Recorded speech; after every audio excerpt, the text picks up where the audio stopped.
نحمده ونستعينه ونستغفره ونؤمن به ونتوكل عليه ونعوذ بالله من شرور أنفسنا ومن سيئات أعمالنا من يهده الله فلا مضل له ومن يضلل فلا هادي له ونشهد أن لا إله إلا الله وحده لا شريك له ونشهد أن سيدنا ونبينا مولانا محمدا عبده ورسوله صلى الله عليه وعلى آله وأصحابه وسلم تسليما كثيرا كثيرا رب اشرح لي صدري ويسر لي أمري واحلل عقدة من لساني يفقه قولي سبحانك لا علم لنا إلا ما علمتنا إنك أنت العليم الحكيم أما بعد فقد قال الله تبارك وتعالى في كلامه العزيز أعوذ بالله من الشيطان الرجيم وأعدوا لهم ما استطعتم من قوة ومن رباط الخيل ترهبون به عدو الله وعدوكم وآخرين من دونهم لا تعلمونهم الله يعلمهم وقال نبينا عليه الصلاة والسلام إن الله لا يقبض العلم انتزاعا ينتزعه من الناس ولكن يقبض العلم بقبض العلماء فإذا ذهب العلماء اتخذ الناس رؤساء جهالا فسئلوا فأفتوا وضلوا وأضلوا عن سواء السبيل أو كما قال صلى الله عليه وسلم. இந்த சங்கையான தாருல் உலூம் சித்திகியா நிறுவனத்தின் பட்டமளிப்பு விழாவிற்கு வருகை தந்திருக்கக்கூடிய தமிழகத்தின் தகுதிமிக்க தலைமை காசி அவர்களே மற்றும் தகுதி வாய்ந்த இந்நிறுவனத்தின் நிர்வாக பெருமக்களே மற்றும் இங்கு வந்திருக்கக்கூடிய உலமா பெருமக்களே, பட்டம் பெறக்கூடிய ஆலிம் பெருமக்களே, மாணவ சகோதரர்களே, உள்ளூர் வெளியூர் பிரமுகர்களே, தாய்மார்களே, சகோதரிகளே, நாம் ஒரு முபாரக்கான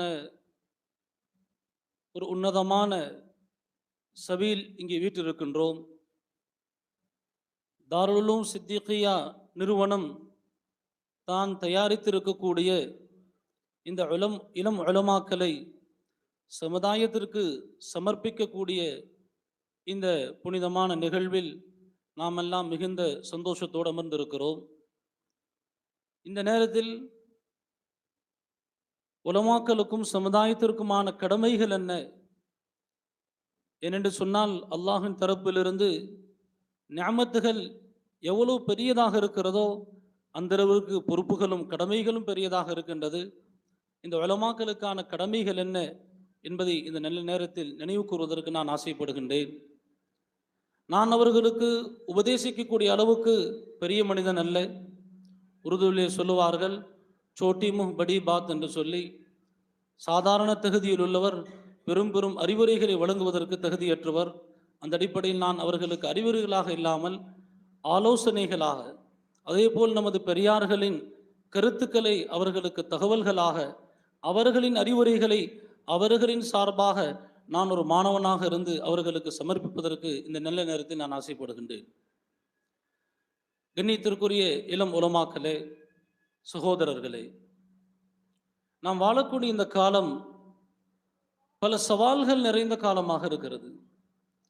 நம்முடைய உலமாக்கள் சொல்லி காட்டினார்கள். இதற்கு முன்னாலும் நமது மூத்த உலமாக்கள் சொல்லிக் கொண்டிருக்கின்றார்கள், இன்றைய காலத்தில் இஸ்லாமிய சமூகம் சந்திக்கக்கூடிய அளவுக்கு சவால்கள், சந்திக்கக்கூடிய அளவிற்கு சோதனைகளை உலக வரலாற்றில் எந்த காலத்திலும் முஸ்லிம் சமூகம் அல்ல வேறு எந்த சமூகமும் எதிர்கொண்டது கிடையாது.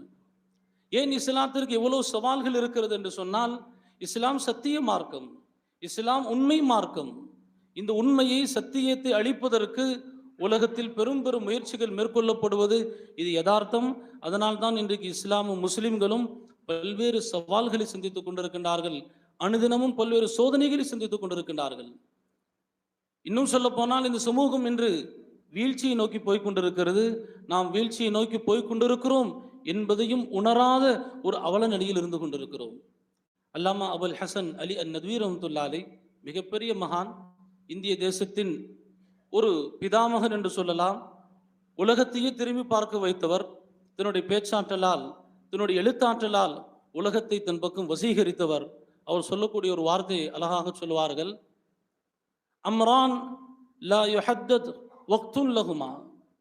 சொல்லுவாங்க, ரெண்டு விஷயங்கள் இருக்கிறது, அதற்கு நாம் துல்லியமாக நேரத்தை நிர்ணயிக்க முடியாது. ரெண்டு விஷயங்களுக்கான நேரத்தை அது எந்த சமயத்தில் ஏற்படும், எப்பொழுது ஏற்படும் என்பதை நாம் எப்பொழுதுமே துல்லியமாக அது நிர்ணயிக்க முடியாது. முதலாவது சொல்லுவார்கள், அந்நௌம் ஃபி ஹயாத்தில் ஃபர்த்.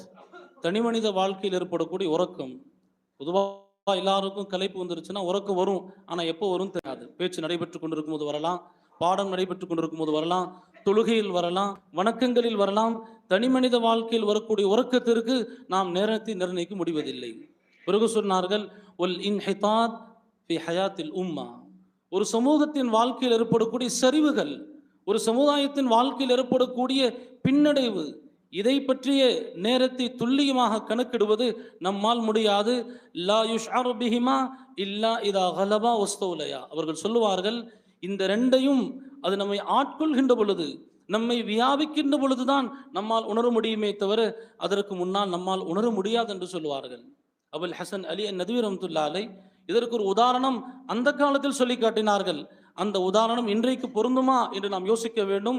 ஏனென்று சொன்னால் இன்னும் மோசமான நிலையில் இன்றைக்கு நாம் வாழ்ந்து கொண்டிருக்கக்கூடிய காலம் இருந்து கொண்டிருக்கிறது.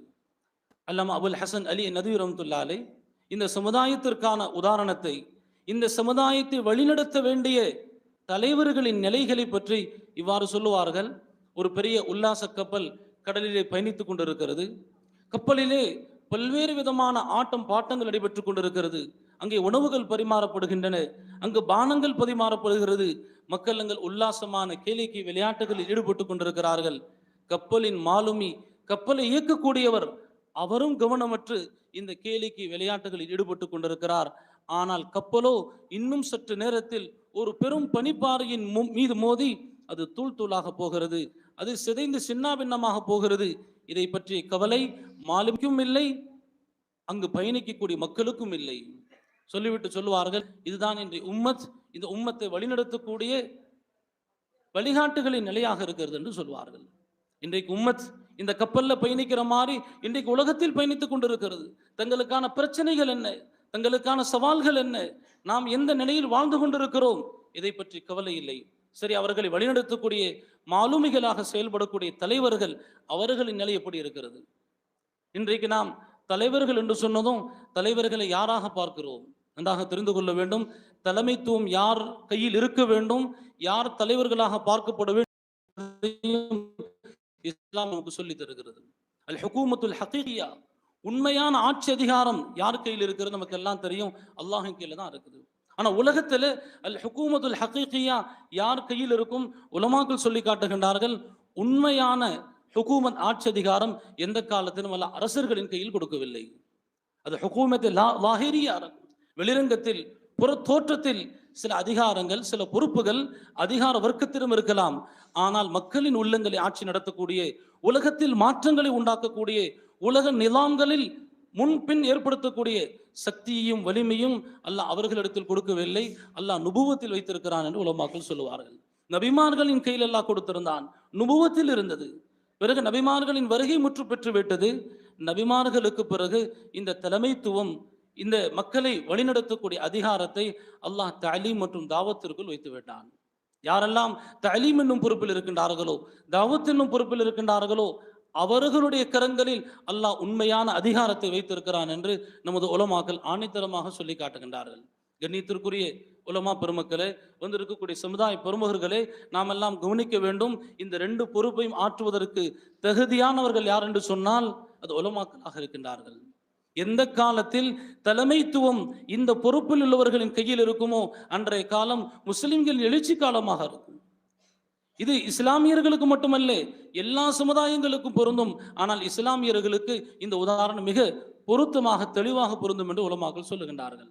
கண்ணியத்திற்குரியவர்களே, பெருமானார் ஸல்லல்லாஹு அலைஹி வஸல்லம் அவர்களுடைய முஅஜிஸாவின் சின்னங்களாக விளங்கிய அகீதாவிலும் ஈமானிலும் தஸ்கியாவிலும் தர்பியாவிலும் அமாலிலும் அஹ்லாக்கிலும் பரிபூர்ண பண்புகளை பெற்றிருந்து சஹாக்களின் கரங்கள், அவர்களின் கரங்களில் எந்த காலத்தில் அல்லாஹ் தலைமைத்துவத்தை கொடுத்தானோ அந்த காலத்தில் இஸ்லாம் எழுச்சியில் இருந்தது. எந்த காலத்தில் அவர்களின் கரங்களை விட்டும் தலைமைத்துவம் பறிக்கப்பட்டதோ அன்றைக்கு இஸ்லாம் வீழ்ச்சி காலத்திற்குள் சென்று விட்டது. அதைத்தான் அந்த ஹதீஸில் நாம் குறிப்பிட்டோம். இன்னல்லாஹ் லா யக்பதுல் இல்ம் இன்திஸாஅன் இன்தஸஹு மினன் நாஸ். இந்த உலகத்திலிருந்து அல்லாஹ் இல்மை உடனடியாக கைப்பற்றுவது கிடையாது. உலகத்திலிருந்து அல்லாஹ் இல்மை கைப்பற்றுவதற்கான வழியாக என்ன வைத்திருக்கின்றான்?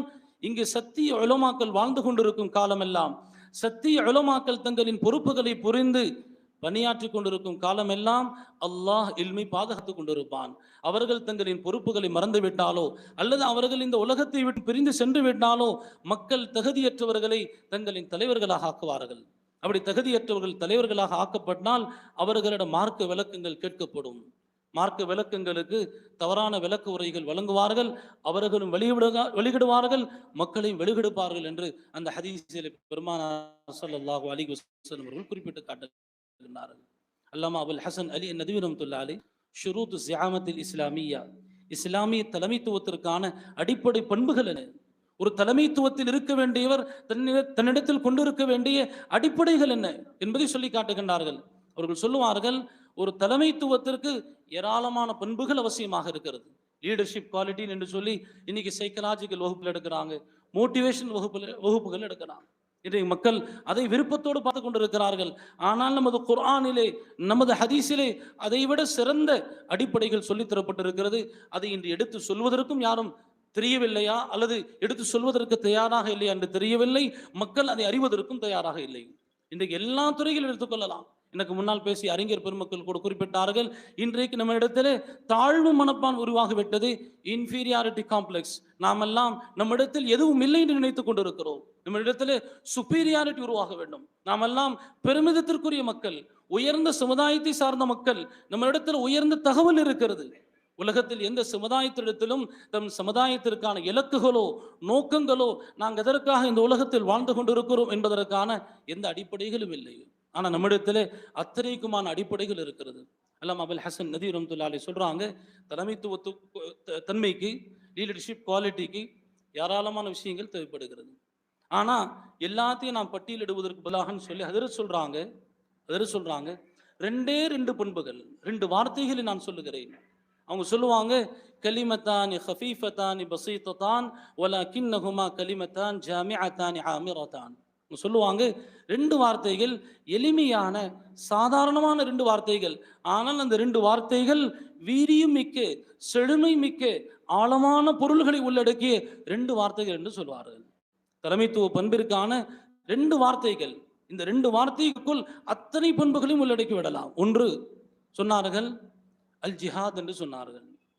ஜிஹாத் என்று நம்ம கேட்டதுமே நம்முடைய சிந்தனைகளில், கவனங்களில் என்ன வரும்? நம்ம எல்லாரும் நினைப்போம், உடனே போருக்கு செல்ல வேண்டும், வாழ்க்க வேண்டும் என்று நாம் நினைத்து விட்டால் நமது புரிதல் என்பது ஒரு பாமரத்தனமான புரிதலாக இருக்கிறது. இஸ்லாத்தில் என்றைக்குமே வாழ்த்தூக்குவது அடிப்படையாக சொல்லப்படவில்லை. இஸ்லாமை பாதுகாப்பது அடிப்படை. ஆனால் வாழ்த்தூக்குவதை என்றைக்கும் இஸ்லாம் அடிப்படையாக சொல்லவே கிடையாது. அப்ப ஜிஹாது கருத்தம் என்ன? இது அல்லாமா அபுல் ஹசன் அலி நதவி சொல்லக்கூடிய அர்த்தம். அதை நான் உங்களுக்கு முன்னால் பகிர்கிறேன். சொல்வார்கள், பத்லுல் வுஸ்அ வ காயத்துல் ஜஹத் லினைலி அக்பரி மத்லூப். உயர்ந்த இலக்கை அடைவதற்காக நம்மிடத்தில் அல்லாஹ் கொடுத்திருக்கக்கூடிய அத்துணை திறமைகளையும் அத்துணை வாய்ப்புகளையும் நாம் செலவழிப்பதற்கு பெயர் ஜிஹாத் என்று சொல்லி காட்டுவார்கள். கண்ணியத்திற்குரியவர்கள் யோசித்து பார்க்க வேண்டும், சிந்தித்து பார்க்க வேண்டும். நமது வாழ்க்கையின் இலக்கு என்ன? நமது வாழ்க்கையின் லட்சியம் என்ன? அல்லாஹ்விற்கு வெளிப்படுவது, அவனுடைய திருப்புறத்தை அடைவது, அவனுடைய நாமங்களை, அவனுடைய சொல்லை, அவனுடைய வார்த்தைகளை உலகமெங்கும் மேலோங்க செய்வது, இதுதான் ஒரு முஸ்லிமுடைய வாழ்க்கையின் இலக்காக, லட்சியமாக இருக்கிறது. இந்த லட்சியத்தை அடைவதற்காக வேண்டி அவர் தன்னுடைய ஒட்டுமொத்த முயற்சிகளையும் தன் உழைப்புகளையும் சவால்கள் எதிர்கொள்ளக்கூடிய துணிவுகளையும் துணிச்சல்களையும் அவர் உருவாக்கி கொள்ள வேண்டும். அல்லாஹ்விற்கு எதிராக வரக்கூடிய எத்தனை பிரச்சனைகளாக இருந்தாலும், எத்தனை சவால்களாக இருந்தாலும், சுயநலங்களாக இருந்தாலும், உலக அதிகாரங்களாக இருந்தாலும், செல்வங்களாக இருந்தாலும், அதையெல்லாம் எதிர்க்கக்கூடிய ஆற்றலை தன்னிடத்தில் உருவாக்கி கொள்ளக்கூடிய பண்பிற்கு பெயர் தான் ஜிஹாத் என்று அல்லாமா அபுல் ஹசன் அலி நத்வி ரஹ்மத்துல்லாஹி அலைஹி குறிப்பிடுகின்றார்கள். இந்த நேரத்தில் நான் ஏதோ தகவல்களாக சொல்லிக் கொண்டு போவதை விரும்பவில்லை. உங்களுடைய கவனங்களை நான் இதன் பக்கம் திருப்ப விரும்புகின்றேன். எதுவுமே நான் சொல்லக்கூடிய வார்த்தைகள் அல்ல. இதுவெல்லாம் நமது பெரியார்கள் நமக்காக முற்காலத்திலேயே சொல்லிவிட்டு சென்றிருக்கக்கூடிய அற்புதமான கருத்துக்களாக இருக்கிறது. அவர்கள் சொல்லியிருக்கக்கூடிய கருத்துக்களுக்கு நான் சில வரலாற்று மேற்கோள்களை உங்களுக்கு முன்னால் சொல்லிக்கொள்ள விரும்புகிறேன். ஒரு ஆலிம் ஜிஹாதுங்கிற இந்த பண்பை எப்படி பெற்றிருக்க வேண்டும், எப்படி துணிச்சலாக அசத்தியங்களை எதிர்கொள்ள வேண்டும், அதற்கான சில உதாரணங்களை நான் சொல்ல விரும்புகின்றேன். கண்ணியத்திற்குரியவர்களே, பெருமானார் ஸல்லல்லாஹு அலைஹி வஸல்லம் அவர்களுடைய காலத்திற்கு பிறகு மர்வான் இப்னு அல்-ஹக்கமுடைய ஆட்சி காலம் நடைபெற்று கொண்டிருக்கிறது. அந்த நேரத்தில் அரசியல் ரீதியான சில தேவைகளுக்காக வேண்டி சுன்னத்துகளில் மாற்றங்களை செய்கிறார். மர்வான் இப்னு அல்-ஹக்கம் சில அரசியல் தேவைகளுக்காக வேண்டி சுன்னத்திலே சில மாற்றங்களை செய்கிறார். அந்த மாற்றங்களில் ஒரு மாற்றம் என்னவென்றால், ஈதுரிய தொழுகைகளில் ஹுதுபா ஈது தொழுகைக்கு பிறகு தரப்படும். ஆனால் ஈது தொழுகையில் வரக்கூடிய மக்கள் தொழுதவுடன் அமீருடைய, சுல்தானுடைய, ஆட்சியாளருடைய ஹுத்துபாவை கேட்காமல், பிரசங்கத்தை கேட்காமல் திரும்பி சென்று விடுகிறார்கள் என்பதற்காக வேண்டி அவர் ஈது தொழுகைக்கு முன்பாக ஹுத்துபாவை கொடுத்தார். இது மார்க்க ரீதியாக தவறானது, சுன்னத்திற்கு எதிரானது. இதை துணிச்சலா சொல்லணும். இருக்கக்கூடிய ஆட்சியாளர் பயப்படக்கூடாது. அந்த நேரத்தில் இது எதிர்க்கக்கூடிய துணிவு வேண்டும், இது எதிர்க்கக்கூடிய துணிச்சல் வேண்டும். அபூ சயீத் அல் குத்ரி ரலியல்லாஹு அன்ஹு என்னும் சஹாபி எழுந்து நின்றார்கள். மர்வானை கையை நீட்டி மிரட்டி சொன்னார்கள். ரிவாயத்துகளில் வருகிறது, அவர்கள் போட்டிருந்த சட்டையை பிடித்து ஒலிக்க சொன்னார்கள். நீ செய்வது சுன்னத்திற்கு மாற்றமாக இருக்கிறது.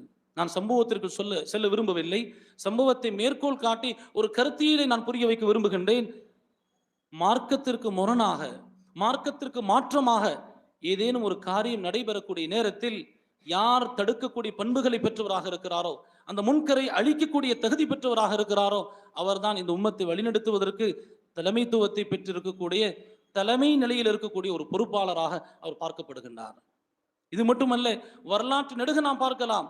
உலமாக்கள் எந்த நேரத்திலும் தங்களுக்கு எதிராக வரக்கூடிய எந்த விஷயங்களுக்கும் அவர்கள் சமரசம் செய்வதில்லை, சமரசமாகுவதில்லை, துணிச்சலாக எதிர்கொண்டார்கள். எங்களுடைய ஹஜரத் அவர்கள் அடிக்கடி அவர்களுக்கு நெருக்கடிகள் வரக்கூடிய நேரங்களில் தளரவே மாட்டாங்க. சில நேரங்களில் வார்த்தைகள் சொல்லுவாங்க, மாணவர்களாக எங்களின் உள்ளங்கள் பதிந்து விட்டது, அது எங்களின் வாழ்க்கைக்கு வழிகாட்டுதலாக இருக்கிறது. அவர்களிடத்தில் நாங்கள் பெரும் பெரும் சொற்பொழிவுகளை கேட்கவில்லை, சொல்லக்கூடிய 2 வார்த்தைகளில் ஒரு பெரும் கருத்தியலை மிக அமைதியாக பதிய வைத்து விடுவார்கள். ஒரு ஃபோனில் பேசுகிறாங்க, யாரோ ஒருத்தர் அழுத்தம் கொடுக்குறாரு, அதில் சொல்கிறாங்க, ஹம் தபானே சே தபனே வாலே நஹீ, டரானே சே டர்னே வாலே நஹீ.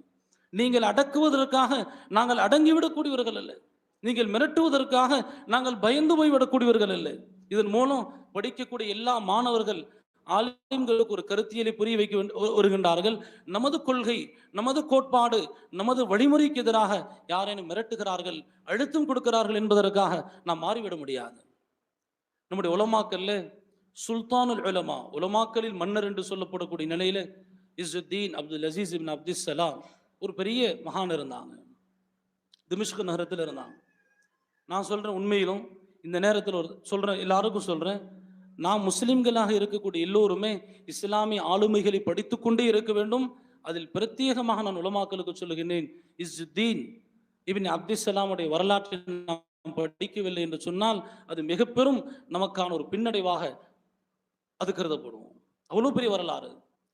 வஹ்யுல் கலம்ங்கிற கிதாபில் முஸ்தபா ராஃபி இதை பதிவு செஞ்சிருக்கிறார். இந்த சம்பவத்தை, அவங்களுடைய வாழ்க்கையே ஒரு போராட்டமான வாழ்க்கை. திமிஷ்க் நகரம், சிரியாவுடைய தலைநகரம் டமாஸ்கஸில் அவங்க ஒரு பள்ளியில் இமாமாக இருக்கின்றார்கள். அங்கு மிகப்பெரிய காதியுல் குலாத்தாக நியமிக்கப்பட்டிருக்கின்றார்கள். அந்த நேரத்தில் ஆட்சியாளர் அல் மலிக்கு சாலிஹ் இஸ்மாயில், உம்மவி ஆட்சியாளர்கள் அல் மலிக்கு சாலிஹ் இஸ்மாயில். அந்த நகரத்தில் அரசர்களுக்கெல்லாம் அல் மலிக்கு சாலிஹ்ங்கிற வார்த்தை சேர்க்கப்படும். அல் மலிக்கு சாலிஹ் இஸ்மாயிலுடைய ஆட்சி காலம். அவருடைய ஆட்சி காலத்தில் இஸ்ஸுத்தீன் இப்னு அப்துஸ் ஸலாம் அந்த நகரத்துடைய இன்னும் சொல்ல போனால் நாட்டுடைய காதியுல் குலாத்தாக இருக்கின்றார்கள், சீஃப் ஜஸ்டிஸாக, தலைமை நீதிபதியாக இருக்கின்றார்கள். அந்த நேரத்தில் அல் மலிக்கு சாலிஹ் இஸ்மாயில் அவர்களுக்கும் ஹஜரத் அவர்களுக்கும் ஒரு கருத்து வேறுபாடு ஏற்படுகிறது. கருத்து வேறுபாடு ஏற்படுது, அரசியல் ரீதியான ஒரு கருத்து வேறுபாடு. ஹஜரத் அவர்கள் அந்த கருத்து வேறுபாட்டிற்காக எந்த விதத்திலும் ஒத்துப்போகவில்லை, சமரசம் செய்யவில்லை. இதுதான் சட்டம், இது தவறு என்று சொன்னார்கள். அவர் என்ன தவறு செஞ்சாருன்னா, இஸ்லாமிய ஆட்சியில் இன்னொரு பகுதி மிஸ்ர் நாடு இருந்தது. அந்த நாட்டில் ஆட்சியாளராக இதே மாதிரி இன்னொருத்தர், அவங்களுடைய சொந்த குடும்பத்தில் உள்ளவங்க தான் அல் மலிக்கு சாலிஹ் அய்யூப் இருந்தார். அய்யூப்ங்கிற மன்னர் இருந்தார். அவருடைய ஆட்சியை வீழ்த்துவதற்காக நஸ்ரானி ஆட்சியாளர்களோடு, பிரெஞ்சுக்காரர்களோடு ஒரு நட்புறவு கொள்கின்றார். இது ஹஜரத் அவர்கள் வன்மையாக கண்டிக்கிறார்கள், எதிர்க்கிறார்கள். இதற்காக ஹஜரத் அவர்களுக்கும் இவருக்கும் மத்தியிலே ஒரு பெரிய போராட்டம் நடைபெறுகிறது. கைது செய்யப்படுகின்றார்கள். கைது செய்யப்பட்ட பிறகும் கூட தளர்வு கொள்ளவில்லை. கைது செய்யப்பட்டதற்கு பிறகு மக்கள் எல்லாம் போராட்டம் நடத்துகிறார்கள். வேறு வழியின்றி விடுதலை செய்யப்பட்டு நாடு கடத்தப்படுகின்றார்கள். அங்கிருந்து பைத்துல் மக்திஸை நோக்கி பயணிக்கின்றார்கள். போகக்கூடிய வழியில ஒரு இடத்தில் தங்கி இருக்கின்றார்கள். அங்கே அவங்களுடைய பட்டாளங்களோடு கூட நிறைய பேர் வந்திருந்தாங்க, சீடர்கள். பாடங்கள் நடத்தி கொண்டிருக்கிறாங்க, அமல்கள் செய்து கொண்டிருக்கிறாங்க. அரசரும் ஒரு தேவை நிமித்தமாக அந்த வழியில் வந்திருக்கிறாரு, இஸ்மாயில், அல் மலிக்கு சாலிஹ் இஸ்மாயில். அந்த நேரத்தில் மன்னர் தன்னுடைய ஒரு பணியாளரை அனுப்பி ஹஜரத்தை பேசுவதற்காக அனுப்புனாங்க. இப்பயாவது மன்னிப்பு கேட்டுருங்க, நீங்க உங்களை நாங்கள் திருப்பி பதவிகளை கொடுத்து அதே இடத்துல அமர்த்தி கொள்றோம். பாருங்க, பதவிகளை பார்த்து ஒரு ஆலிம், பதவிகளை பார்த்து ஒரு தீன்தாரி, பதவிகளை பார்த்து ஒரு தலைமை பொறுப்பில் இருக்க வேண்டியவர் தளர்வடைய கூடாது. ஹஜரத் ஒரு வார்த்தை சொன்னார்கள். அந்த தர்பாரி, அந்த அதிகாரி ஒரு சொன்னாரு, அரசருடைய கையை மட்டும் முத்தம் விட்டுருங்க, மீதி எல்லாம் உங்களுக்கு தந்துடுவோம். ஹஜரத் சொன்னாங்க, நான் அவருடைய கையை முத்தமிடுவது என்ன, அவர் என் கையை முத்தமிட்டாலும் கூட, அரசரே இங்கு என் கையை முத்தமிட்டாலும் கூட, நான் நீங்கள் சொல்லக்கூடிய கருத்திற்கு அடிபணிய மாட்டேன், அடிபணிய மாட்டேன், அடிபணிய என்று சொல்லிவிட்டு சொன்னார்கள். நீங்கள் பயணிக்கக்கூடிய பாதையே வேறு, நாங்கள் பயணிக்கக்கூடிய பாதை, நாங்கள் சிந்திக்கக்கூடிய பாதையே வேறு. இந்த நேரத்தில் அரசர் கோவம் வந்துருச்சு. திருப்பி கைது பண்ணிட்டார். அந்த இடத்துல கைது பண்ணி ஒரு கூடாரத்தில் அடைச்சு வச்சிருக்கிறாரு. பக்கத்தில் அரசர் தங்கி இருக்கிறாரு. இங்க கூடாரத்தில் ஹஜரத் இருக்கிறாங்க, குர்ஆன் ஓதுறாங்க, இரவெல்லாம் திக்ர் செய்யறாங்க, வணக்க வழிபாடுகள் ஈடுபடுறாங்க, அழுகிறாங்க. அவங்களுடைய தினந்தோறும் மாமூலாத் நடந்து கொண்டு இருக்கிறது. எல்லாருக்கும் சத்தம் கேட்குது. அப்ப அரசர் நஸ்ரானி மன்னர்களோடு பேச்சுவார்த்தையில் இருக்கிறாரு. அந்த மன்னர்கள்ட்ட, அதிகாரிகள்கிட்ட கேட்கிறாரு, இந்த சத்தம் யாருதுன்னு தெரியுமான்னு கேட்டாங்க. தெரியும்னு சொன்னாங்க. ஏன்னா அவங்களுக்கு தெரியும், இந்த ஆலிமை பற்றி தெரியும். அப்போ மன்னர் சொன்னார் பெருமையோடு, இவர் நான் உங்களோடு நட்புறவு கொள்வதை விரும்பவில்லை, அதற்காக நான் அவரை கைது செய்து இங்கே அடைத்திருக்கிறேன் என்று சொன்னார். நான் சொல்லக்கூடிய கருத்துக்கு அடிபணியலை, அதனால இங்கே அடைச்சு வச்சிருக்கிறோம். அந்த நஸ்ரானி மன்னர்கள் சொன்னாங்களாம், அந்த அதிகாரிகள் சொன்னாங்களாம், இது மாதிரி ஒரு குரு எங்களுக்கு இருந்திருந்தால் அவரின் கால்களை கழுவி நாங்கள் தண்ணீராக குடித்திருப்போம் என்று சொன்னார்கள். இப்ப நஸ்ரானிகளின் உள்ளத்துல கூட இவ்வளவு பெரிய மதிப்பு இருந்தது. ஆனால் இன்றைக்கு இஸ்லாமிய ஆட்சியாளர்கள் விளங்கவில்லை. பிறகு நிலைமை தலைகீழாக மாறுகிறது, ஆட்சி மாற்றம் ஏற்படுகிறது. பிரெஞ்சுக்காரர்களோடு அல் மலிக்கு சாலிஹ் இஸ்மாயில் நடத்திய போராட்டத்தில் தோல்வி அடைகின்றார். இப்ப அல் மலிக்கு சாலிஹ் அய்யூப் மிஸ்ர் நாட்டுக்கு அவங்களை வரவழைக்கிறார். இங்கே அவர்களுடைய இன்னொரு வரலாறு துவங்குகிறது. மிஸ்ர் நாட்டுக்கு போன பிறகு அங்குள்ள விஷயங்கள்ல ஹஜரத் அவர்கள் எப்படி நடந்து கொண்டாங்கன்னா, மன்னர் அய்யூப்னு கூப்பிட்டு பேசுவாங்களாம். அய்யூப் அய்யூப், எல்லாத்துக்கும் கூட இருக்கிறவங்க பயப்படுவாங்க. அந்த மன்னர் கடினமானவர், நல்ல அவர் ஆக்கப்பூர்வமான பணிகளை செய்தாலும் கூட கண்டிப்பானவர். யாரும் அவரிடத்தில் மரியாதை என்று பேச முடியாது. ஆனால் ஹஜரத் அவர்கள் நேரடியாக அதட்டி பேசுவார்கள், எந்த பயமும் இல்லை. நம்முடைய எல்லா உலமாக்களும் எடுத்து பார்க்கலாம், மன்னர்கள் விஷயத்தில் அவர்கள் உள்ளங்களில் எந்த பயமும் இல்லை. இப்னு தகீக்குல் ஈத் பற்றி வந்திருக்கிறது. மன்னரை கூப்பிடும் பொழுது அல் இன்சான் என்று சொல்வார்களாம். அல் இன்சான் என்று சொல்லுவாங்க, மனிதா அப்படின்னு கூப்பிடுவாங்க. அல் ஆசாமி என்று கூப்பிடுவார்கள். இப்படி உலமாக்கள் மன்னர்களுக்கு முன்னால் எந்த காலத்திலும் பயந்ததில்லை. அப்போ மன்னர் அய்யூபிடத்தில் இருக்கும் பொழுது ஒரு பிரச்சனை. அங்க காதியுல் குலாத்தா இருக்கிறாங்க, அங்க ஒரு பெரிய பதவியில் இருக்கிறார்கள். பாருங்க, தலைமை பொறுப்பில் இருக்கக்கூடியவர் எப்படி இருக்க வேண்டும் என்பதற்கான உதாரணம். அங்க ஒரு ஷரஈ மஸ்அலா, ஒரு பிரச்சனை வருது. என்னன்னு சொன்னா, அடிமைகளாக இருக்கக்கூடியவர்கள் ஆட்சி பொறுப்புக்கு வர முடியாது. அடிமைகளாக இருக்கக்கூடியவர்கள் செய்யக்கூடிய எந்த ஒப்பந்தங்களும் இஸ்லாமில் செல்லுபடியாகாது. வியாபாரம் செய்தாலோ அல்லது ஏதாவது ஒரு பொறுப்பை ஆற்றினாலும் செல்லாது. இப்போ மிஸ்ர் நாட்டில் நடைபெறக்கூடிய ஆட்சியில அடிமைகளாக இருந்தவர்கள் கொஞ்சம் கொஞ்சமாக வளர்ந்து முன்னேறி அவர்கள் எல்லாம் ஆட்சி பதவிக்கு வருகிறார்கள். அவர்கள் சட்டங்களை அங்கே எழுதுகின்றார்கள். ஹஜரத் அவர்கள் அந்த சட்டங்களை நான் நடைமுறைப்படுத்த முடியாது என்று மறுக்கிறார்கள். போராட்டம் வெடிக்கிறது. அடிமைகள் விற்கப்பட வேண்டும். விற்கப்பட்டவர்களின் காசுகள் பைத்துல் மாலில் சேர்க்கப்பட வேண்டும். அடிமைகள் ஆட்சியாளர்களாக இருக்க முடியாது. இதுதான் மார்க்க சட்டம். இதில் நான் ஒரு இன்ச்சு கூட பின்வாங்க முடியாது. ஒரு ஜானளவுக்கு கூட நான் பின்வாங்க முடியாது என்று பிடிவாதமாக நிற்கிறார்கள். மீண்டும் கைது செய்யப்படுகின்றார்கள். கைது செய்யப்படுவதற்கு முன்பே ஹஜரத் அவர்கள் 2 கோவேரி கழுதைகள்ல ஒரு கோவேரி கழுதைகள் சாமான்கள், பிறகு குடும்பத்தினரை ஏற்று ஊரை விட்டு கிளம்புறாங்க. ஊரை விட்டு கிளம்பக்கூடிய நேரத்தில் ஊரில் இருந்த அத்துணை தொழிலாளர்கள், கைவினை கலைஞர்கள், அதிகாரத்தில் இருக்கக்கூடியவர்களை தவிர்த்து எல்லா மக்களும் ஹஜரத்தோடு கிளம்பிட்டாங்க. மன்னர் பார்த்தார், இவங்கெல்லாம் போயிட்டா நம்ம நிலைமை என்ன ஆகிறது? ஹஜரத்துல இருந்து கெஞ்சனாரு, திருப்பி வந்துடுங்க, நாங்கள் நீங்கள் சொல்றபடி கேட்டுக்கிறோம். திருப்பி வந்தாங்க. திருப்பியும் சொன்னாங்க, அடிமைகள் ஆட்சியாளர்களாக இருக்க முடியாது, அவர்கள் விற்கப்பட வேண்டும். அப்பயும் அடிமைகளுக்கு ஏற்றுக்கொள்ள முடியல. ஒருத்தரா தனியாக வந்து பார்த்தாங்க, நடக்கல பேச்சு. இந்த மிஸ்ருடைய ஆட்சியாளர்கள்ல துணை ஆட்சியாளராக இருந்தவர், அவரும் ஒரு அடிமை, துணை ஜனாதிபதியாக இருந்தவர். அவர் முடிவு பண்ணிட்டார், ஹஜரத்தை கொலை செஞ்சிடலாம். வாள்கள் எடுத்துக்கொண்டு காவலாளிகளோடு வீட்டு வாயில் வந்து நிற்கின்றார்.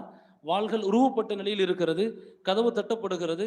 ஹஜரத்துடைய மகன் அப்துல் லத்தீப் அந்த கதவை திறக்கின்றார். மிரண்டு போகின்றார், பயந்து போகின்றார். தந்தை அவர்களை வெளியில் கொலை செய்வதற்காக வேண்டி கொலை கூட்டத்தோடு துணை ஆட்சியாளர் வந்து இங்கே நின்று கொண்டிருக்கிறார். ஹஜரத் பயப்படாம சொன்னாங்க, நான் ஒன்றும் அல்லாஹுடைய பாதையில் கொல்லப்படக்கூடிய அளவிற்கு ஒரு பெரிய நல்லவே, நான் பெரியவன் கிடையாது, என்னையெல்லாம் கொல்ல முடியாது. கதவை திறந்து ஹஜரத் அவர்கள் வந்தார்கள். பார்த்தவுடன் அவர்களின் உள்ளங்களின் நடுக்கம் வருகிறது. கைகள் வறண்டன, வாள்கள் கீழே விழுந்தன. அவங்களால எதிர்கொள்ள முடியல. திருப்பி ஹஜரத் மன்னிப்பு கேட்டாங்க. அப்போ ஹஜரத் நீங்க என்ன சொன்னீங்களோ செய்யறோம்னு சொன்னாங்க. கடைசியாக ஹஜரத் அவர்கள் என்ன சொன்னார்களோ சொன்னபடி நிகழ்ந்தது. அனைவரையும் ஏலம் விட்டார்கள். எப்படி ஏலம் விட்டாங்கன்னா, விலைகளை சொல்லுவார்கள். யார் அதிக விலை கேட்கின்றார்களோ அது வரைக்கும் தாமதித்தார்கள். அதிக விலை கேட்டவர்களுக்கு விற்றார்கள். விற்ற பிறகு அவர்களின் செல்வங்களை எல்லாம் பைத்துல் மாலில் சேர்த்தார்கள். பிறகு அவர்கள் உரிமை விடப்பட்டார்கள் என்று நாம் வரலாற்றில் பார்க்கிறோம். இது மாதிரி 1, 2 அல்ல, நூற்றுக்கணக்கான வரலாறுகள் இருக்கிறது. அதனால் அபுல் ஹசன் அலி அந்நதவி ரஹ்மத்துல்லாஹி அலைஹி சொல்வதை போல் தலைமைத்துவ பண்பில் இருக்க வேண்டியவர்களிடத்தில் முதல் பண்பு இந்த ஜிஹாத் என்னும் குணம் இருக்க வேண்டும். ஜிஹாதுடைய பண்பு இருக்க வேண்டும். இந்த பண்பு இருக்கு. ஹஜரத் அவர்கள் 3 நிபந்தனைகள் சொல்கிறார்கள். இந்த 3 நிபந்தனைகளை நாம் உள்வாங்கினால்தான், நம்மிடத்தில் நாம் பெற்றுக்கொண்டால்தான் நாம் இந்த பண்பை பெற்றுக்கொண்டவர்களாக இருக்க முடியும். அதில் முதலாவது சொல்றாங்க, ஐ யகூன் ஆரிஃபன் பில் இஸ்லாமி மஅரிஃபதன் ஸஹீஹதன். சொல்றாங்க, இந்த பண்பை பெற வேண்டியவர்கிட்ட இருக்க வேண்டிய முதல் பண்பு என்னவென்று சொன்னால், இஸ்லாம் பற்றி ஆழமான தெளிவான அறிவு இருக்க வேண்டும். எனக்கு முன்னால் பேசிய ஹாஜி ஜியாவுதீன் சாப் அவர்கள் குறிப்பிட்டார்கள், பல அறிஞர்கள் குறிப்பிட்டார்கள், நம்மிடத்திலே தெளிவான இல்ம் இல்லை என்று சொன்னால் நாம் எந்த காலத்திலும் எதிர்ப்புகளை, சவால்களை சமாளிக்க முடியாது, நாம் அசத்தியத்தை எதிர்கொள்ள முடியாது. அதனால முதலாவது நம்மிடத்தில் இருக்க வேண்டிய தகுதி ஐ யஅரிஃபல் இஸ்லாம் மஅரிஃபத்தன் ஸஹீஹா. இரண்டாவது சொன்னாங்க, ஐ யகூன் ஐ யஅரிஃப் அல் குஃப்ர வல் ஜாஹிலியா மஅரிஃபத்தன் தகீகத்தன். நல்லா தெரிந்து கொள்ள வேண்டும், நாம் இஸ்லாம் மட்டும் படிக்க கடமைப்பட்டவர்கள் அல்ல. குஃபருடைய வழிமுறைகள் என்ன, ஜாஹிலியத்துடைய வழிமுறைகளை என்ன, இவைகளையும் படித்து வைத்திருக்க வேண்டும். எனக்கு உலகியல் நடைமுறைகள் என்ன, இதையும் தெரிந்து வைத்திருக்க வேண்டும். இமாம் முஹம்மது ரஹிமஹுல்லா தினந்தோறும் கடைவீதிக்கு போவாங்களாம். என்ன நீங்க போய் கடைவீதிக்கு போறீங்களே, ஏன்னா அவங்களுக்கு தூங்குறக்கே நேரம் இல்லை. இல்முக்காக தன்னை அர்ப்பணித்தவர்கள் கடைவீதிக்கு போறீங்களே. இமாம் முஹம்மது ரஹ்மத்துல்லாஹி அலைஹி சொல்லுவார்கள், நான் கடைவீதிக்கு சென்றால்தான் அங்கு பொருளாதார நிலைகள் என்ன, அரசியல் நிலைகள் என்ன, என்ன மாற்றங்கள் ஏற்பட்டு கொண்டிருக்கிறது என்பதை தெரிந்து அதற்கேற்ப நான் மார்க்க வழிமுறைகளை மக்களுக்கு சொல்லி என்னால் வழிநடத்த முடியும் என்று இமாம் முஹம்மது ரஹ்மத்துல்லாஹி அலைஹி குறிப்பிடுவாங்க. ஹஜ்ரத் உமர் ரலியல்லாஹு அன்ஹு சொல்லுவாங்க, இன்னமா யன்குதுல் இஸ்லாம் உர்வதன் உர்வதன் மன் நஷஅ ஃபில் இஸ்லாம் வலம் யஅரிஃபில் ஜாஹிலியா. இஸ்லாமை அணுவணுவாக அழிக்கக்கூடியவர்கள் யாரு தெரியுமா? இஸ்லாமை கொஞ்சம் கொஞ்சமாக, சன்னம் சன்னமாக அழிக்கக்கூடியவர்கள் யாரு தெரியுமா? இஸ்லாமில் வளர்ந்தும் அறியாமையை பற்றி, ஜாஹிலியத்தை பற்றி, இஸ்லாமிற்கு எதிரான விஷயங்களை பற்றி அறியாமல் இருக்கின்றாரே, இவர்தான் இஸ்லாமிற்கான அழிவு என்று குறிப்பிட்டிருக்கின்றார்கள். மூன்றாவது பண்பு, நேரம் சுருக்கமாக இருக்கிறது. மூன்றாவது பண்பு ஹஜ்ரத் அவர்கள் சொன்னார்கள், ஐ யகூன் இஸ்திஅதாதுஹு காமிலன். அவருடைய திறமைகள் பரிபூர்ணமாக இருக்க வேண்டும். திறமைகளில் தடுமாற்றம் இருக்கக்கூடாது. எதை படித்தாலும் ஊன்றி படிக்க வேண்டும், ஆழ படிக்க வேண்டும். அபுல் ஹசன் அலி நதவி ரஹ்மத்துல்லாஹி அலைஹி சொல்வார்கள், நம்மிடத்தில் இருக்க வேண்டிய திறமை எப்படிப்பட்டதாக இருக்க வேண்டும் என்று சொன்னால், இரும்பை விட வலிமை மிக்க ஆயுதங்களை கொண்டு எதிர்க்கக்கூடிய ஆற்றல் இருக்க வேண்டும். காற்றை புயலை கொண்டு எதிர்க்கக்கூடிய ஆற்றல் இருக்க வேண்டும். குஃபர் மற்றும் ஜாஹிலியத்தை வலிமை மிக்க நம்முடைய அத்தனை திறமைகளையும் பயன்படுத்தி எதிர்க்க வேண்டும் என்று சொல்லிவிட்டு இந்த ஆயத்தை தான் குறிப்பிடுவார்கள். உங்களால் முடிந்த அத்துணை ஆற்றல்களையும் எதிரிகளை அசத்தியத்தை எதிர்ப்பதற்காக நீங்கள் தயாரித்துக் கொள்ளுங்கள் என்று சொல்லுவார்கள். கண்ணியத்திற்குரிய இளம் உலமாக்களே, நம்மிடத்தில் உருவாக்க வேண்டிய இரண்டாவது பண்பு, தலைமைத்துவத்திற்கான இரண்டாவது பண்பு சொல்வார்கள் அல் இஜ்திஹாத். இஜ்திஹாத் என்று சொன்னால் என்ன அர்த்தம்டா? இஜ்திஹாதுக்கான பொருள் என்னவென்று சொன்னால், மார்க்கத்திற்கு எதிரான எத்தனை சவால்களோ கேள்விகளோ மார்க்க விளக்கங்களை பற்றி கேள்விகளோ நமக்கு முன் வந்தாலும் அந்த எல்லா கேள்விகளுக்கும் விடையளிக்க தகுதி பெறக்கூடிய கல்வியை நாம் பெற்றுக்கொள்ள வேண்டும். ஆழமான கல்வியை பெற்றுக்கொள்ள வேண்டும், மேம்போக்கான கல்வி அல்ல. ஹாஜி சியாவுத்தீன் சாப் அவர்கள் குறிப்பிட்டதை போல் நவீன மசாயில்களை பற்றி அறிவுகள் இன்றைக்கு நமக்கு தேவை இருக்கிறது. இன்றைக்கு செயற்கை நுண்ணறிவின் காலத்தில் நாம் வாழ்ந்து கொண்டிருக்கிறோம். செயற்கை நுண்ணறிவின் மூலமாக மனித தேவைகள் இல்லாமல் எத்தனையோ வேலைகளை முடிக்கக்கூடிய ஆற்றல்களை எல்லாம் மனிதன் இன்றைக்கு உருவாக்கி விட்டான். செயற்கை இறைச்சிகள் உருவாக்கப்படுகிறது, செயற்கை உணவுகள் உருவாக்கப்படுகிறது. இது மாதிரி கிரிப்டோ கரன்சி இருக்கிறது, பிட்காயினுடைய சட்டங்கள் இருக்குது. இப்படி எத்தனையோ நவீன மசாயில்கள் இன்றைக்கு நடைபெற்று கொண்டிருக்கிறது. அதனால இந்த காலத்தில் நம்முடைய விளக்கங்கள் ஆழமாக இருக்க வேண்டும், ஊன்றி படிக்க வேண்டும். நம்முடைய பெரியார்கள் எப்படி படித்தாங்க? சம்பவங்கள் சொல்ல நேரம் இல்லை, சுருக்கமாக சொல்றேன். ஹாஜி சனாஉல்லா பானிபட்டி தஃப்சீர் மல்ஹரி எழுதியிருக்கிறாங்க. அவங்க எப்படி படிச்சிருக்கிறாங்க? படிக்கக்கூடிய காலத்திலேயே 300 புத்தகங்களை படிச்சுக்கிட்டாங்க. சுயமாக பாடத்திட்டத்தில் சாராத 300 புத்தகம். 300 புத்தகம்னா நம்ம நினைக்கிற மாதிரி சின்ன சின்ன புத்தகங்கள் இல்லை.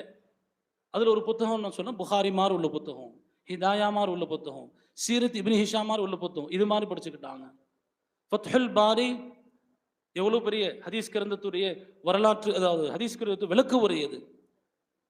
அல்லாமா காஷ்மீர் ரஹ்மத்துல்லாஹி அலைஹி ஓதக்கூடிய காலத்திலே படிச்சுக்கிட்டாங்க, இது படிச்சுக்கிட்டாங்க. அதனால படிக்கக்கூடிய காலங்களில் நம்முடைய முத்தாலாக்கள் ஆழமாக இருக்க வேண்டும். அப்போ 2 தன்மை நம்மிடத்தில் தேவை இருக்கிறது, ஜிஹாதுடைய பண்பு, இஸ்திஹாதுடைய பண்பு. இந்த 2ம் இல்லை என்றால் நாம் தலைமைத்துவ தகுதி இழந்து கொண்டிருக்கிறோம். அபுல் ஹசன் அலி நதவி ரஹ்மத்துல்லாஹி அலைஹி சொல்லுவாங்க, தலைமைத்துவ தகுதியை நாம் இழந்து விட்டால் அடுத்து உம்மத்தில் நடக்கக்கூடிய பிரச்சனைகள் என்ன தெரியுங்களா? அதுதான் இப்போ கவனிக்க வேண்டியது. நாம் இந்த தலைமைத்துவ பண்பை உருவாக்க மறந்துவிட்டோம் என்று சொன்னால் உம்மத்தில் ஏற்படக்கூடிய பிரச்சனைகளை நான் சுருக்கமாக சொல்லி முடித்து விடுகின்றேன். முதலாவது சொல்லுவாங்க, இன்திகாலுல் இமாமா மின் ஜமாஅத்தின் இலா ஜமாஅ. பதவிகள் கூட்டம் கூட்டமாக மாறிக்கொண்டிருக்கும், ஆளாளுக்கு தலைவர்கள் ஆகுவார்கள். இங்கே தலைமைத்துவம் ஒன்றாக இருக்காது, மாறி மாறி அது போய்கொண்டு இருக்கும் என்று சொல்றார்கள். இரண்டாவது, தஹரீஃபுல் ஹயாத்தில் இஸ்லாமியா. இஸ்லாமிய வாழ்வியல் சிதைந்து போகும் என்று சொல்கின்றார்கள். இஸ்லாமிய வாழ்வியல் சிதைந்து கொண்டிருக்கிறது என்று சொன்னால் தெரிந்து கொள்ளுங்கள், அங்கே சரியான தலைமைத்துவம் இல்லை.